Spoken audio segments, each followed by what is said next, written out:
देखिए, उस पश्चिमी राजस्थान का सबसे एक जो गंभीर और संवेदनशील मसला जो है वो मैं आज आप सभी के माध्यम से आगे तक रखना चाहूँगा। इस मसले पे हमने आज स्थगन भी लगाया था और कई सारे ऐसे परिवार हैं जो इन सब चीज़ों की वजह से परेशान भी हो रहे हैं या प्रताड़ना भी उनको झेलनी पड़ रही है। मैं चोटन के हमारे धनाऊ गांव के बारे में आपको बताना चाहूँगा।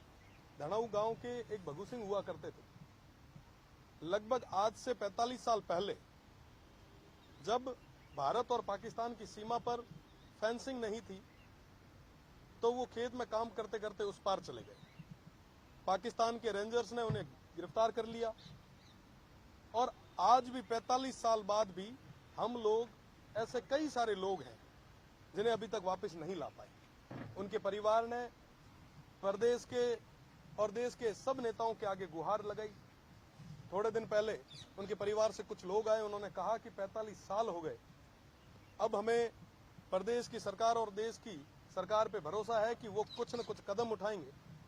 ऐसे मामलों को प्रदेश की सरकार के सामने, प्रदेश के सबसे बड़ी पंचायत में आप रखें। वाकई ये बहुत बड़ा और गंभीर विषय है कि कोई परिवार का व्यक्ति 45 साल तक एक देश से दूसरे देश में प्रताड़ना झेल रहा है और हम आज भी उन लोगों के बारे में नहीं सोच रहे।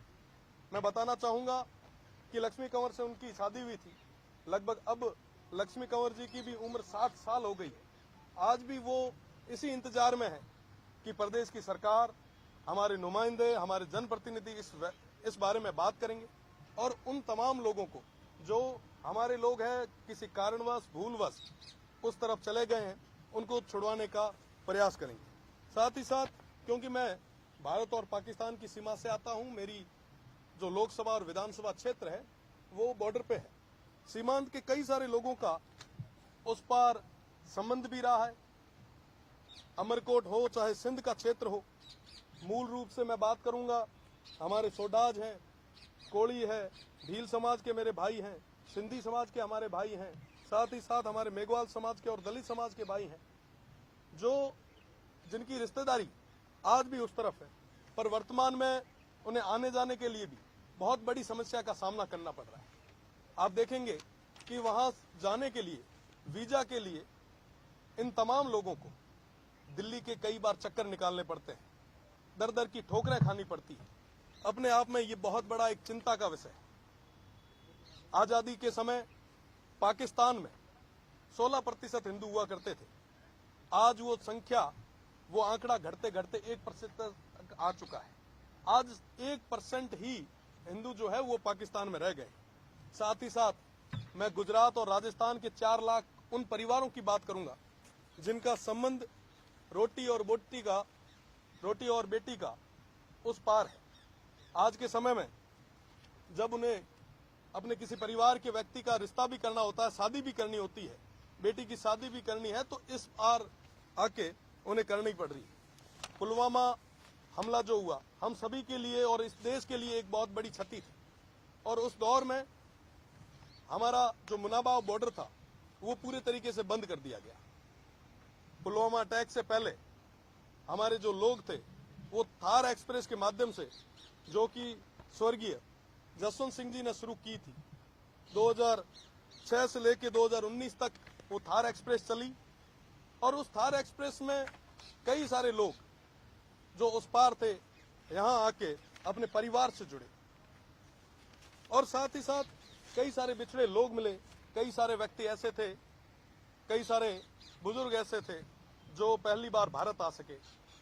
थार एक्सप्रेस की बदौलत पाकिस्तान से कई सारी अस्थियां हिंदुस्तान आ पाई, उन्हें हरिद्वार नसीब हो पाया। पर पुलवामा अटैक के बाद में थार एक्सप्रेस पूरे तरीके से बंद हो गई। अटारी और बाघा बॉर्डर खोल दिया गया। वर्तमान में सबसे ज्यादा पाक विस्थापित जो है वो बाड़मेर और जैसलमेर में है। आज उन्हें अटारी से होके उस ओर जाना पड़ रहा है। मेरा निवेदन प्रदेश की सरकार से और केंद्र की सरकार से है कि अटारी के तर्ज पर मुनाबाव बॉर्डर खोला जाए ताकि जो ये पाक विस्थापित है, जो आज भी उस ओर यातनाएं झेल रहे हैं, उन्हें आने जाने में कोई समस्या नहीं है। देखिए, जो पश्चिमी राजस्थान का बॉर्डर है वो सबसे शांत बॉर्डर है। कोई भी अवांछित घटना यहाँ नहीं हुई।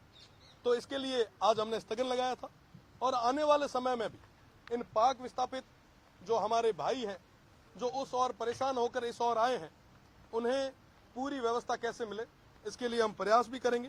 साथ ही साथ मेरा पुनः निवेदन रहेगा कि मुनाबाव बॉर्डर को इस तर्ज पे खोला जाए।